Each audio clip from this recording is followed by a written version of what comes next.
teman-teman, selamat datang di podcast ASN Bicara, Bangga Melayani Bangsa. Hari ini aku ditemani oleh Kak Putri dan juga Kak Tiara yang sama-sama sedang menjalani Latsar CPNS juga. Halo Kak Putri dan juga Kak Tiara.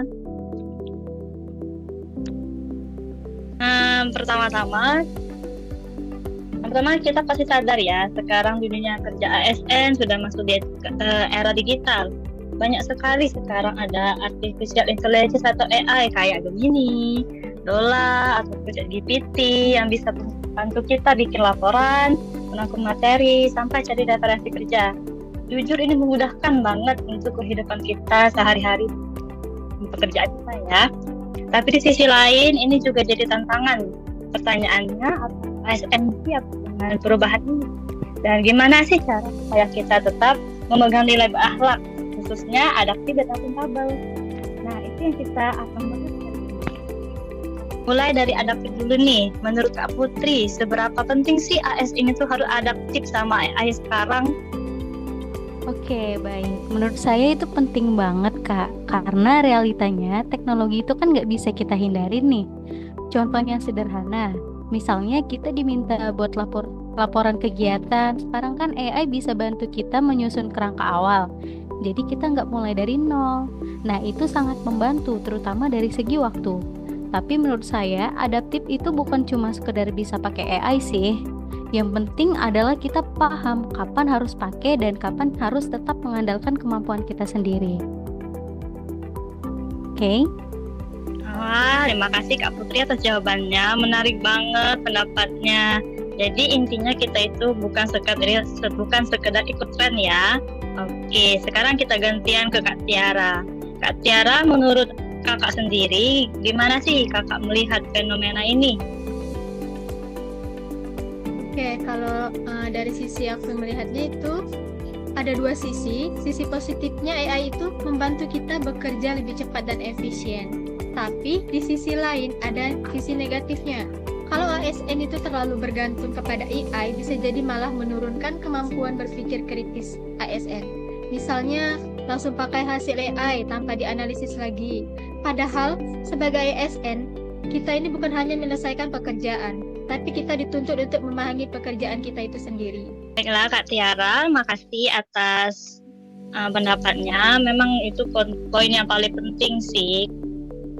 Kan bukan berarti kita pasif menerima ya, tapi harus ada aktif untuk berpikir juga. Iya Kak, betul. Karena kalau kita hanya copy paste, kita mungkin terlihat bekerja cepat. Tapi sebenarnya kita kehilangan esensi profesionalisme kita. Jadi ASN harus tetap punya kompetensi, bukan hanya mengandalkan teknologi. Iya, betul. Ini kadang nggak bisa disadari ya oleh kita sendiri. Semakin mudah teknologi, semakin besar juga tanggung jawab kita. Karena yang dipertanggungjawabkan di sini tetap ASN-nya, bukan teknologinya. Dan di sini nilai akuntabel benar-benar diuji. Oke, kita ada pertanyaan lagi ya untuk Kak Tiara. Menurut Kak Tiara nih, apa sih resiko terbesar ASN menggunakan AI? Kalau menurut saya, resiko terbesarnya itu adalah kesalahan informasi dan turunnya kepercayaan masyarakat ya. Contohnya kalau ASN itu menggunakan AI untuk membuat laporan, tetapi tidak dicek kembali.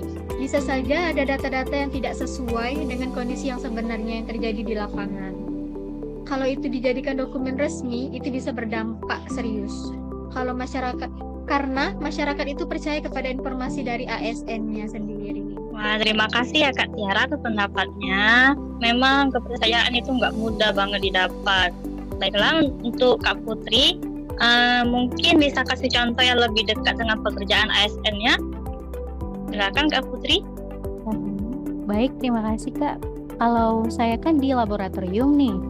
Nah, kalau di laboratorium itu misalnya kalau ada hasil pemeriksaan, lalu AI digunakan untuk membantu menyusun laporannya. Nah, kalau ASN tidak teliti, bisa saja ada interpretasi yang tidak tepat.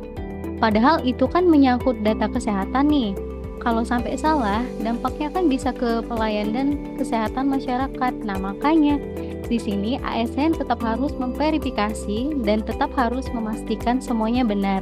Karena tanggung jawabnya kan ada pada ASN, bukan pada AI.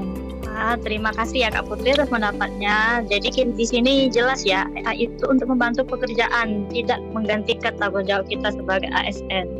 Betul sekali, justru di era AI ini, integritas ASN ini semakin diuji. Apakah kita ini tetap jujur, tetap teliti, atau malah jadi asal cepat selesai dengan menggunakan AI? Iya, tepat sekali. Kalau saya boleh refleksi ya, sebenarnya tantangan terbesar ASN saat ini bukan teknologinya, tapi mindset kita. Apakah kita menggunakan AI itu untuk meningkatkan kualitas kerja atau hanya mempermudah tanpa tanggung jawab? Karena ASN kan bukan hanya pekerja, tapi pelayanan publik. Dan pelayanan publik itu dibangun dari kepercayaan. Iya, aku juga setuju Kak Dea. Makanya ASN harus adaptif supaya tidak tertinggal. Dan juga harus akuntabel supaya tetap bisa dipercaya oleh masyarakat. Semangat, saya sama pendapat kakak-kakaknya. Terakhir mungkin bisa kita simpulkan singkat Kak Putri. Jadi, ASN harus siap menghadapi perkembangan teknologi dan terus belajar. Karena itu, bagian dari menjadi ASN yang adaptif, Tiara. Dan ASN juga harus tetap bertanggung jawab, teliti dan jujur, karena itulah akuntabilitas. Wah, bagus sekali. Dan saya juga percaya bahwa teknologi ini bisa membantu pekerjaan ASN, tapi bernilai berakhlaklah yang menjaga ASN tetap profesional. Kita bilang sama-sama, karena kami ASN bangga melayani bangsa. Boleh dalam hitungan ketiga ya. 1, 2, 3. Karena kami ASN bangga melayani bangsa. Oke, terima kasih teman-teman. Sampai jumpa kembali di podcast kita selanjutnya. Baik, sampai jumpa Kak Dea. Jumpa.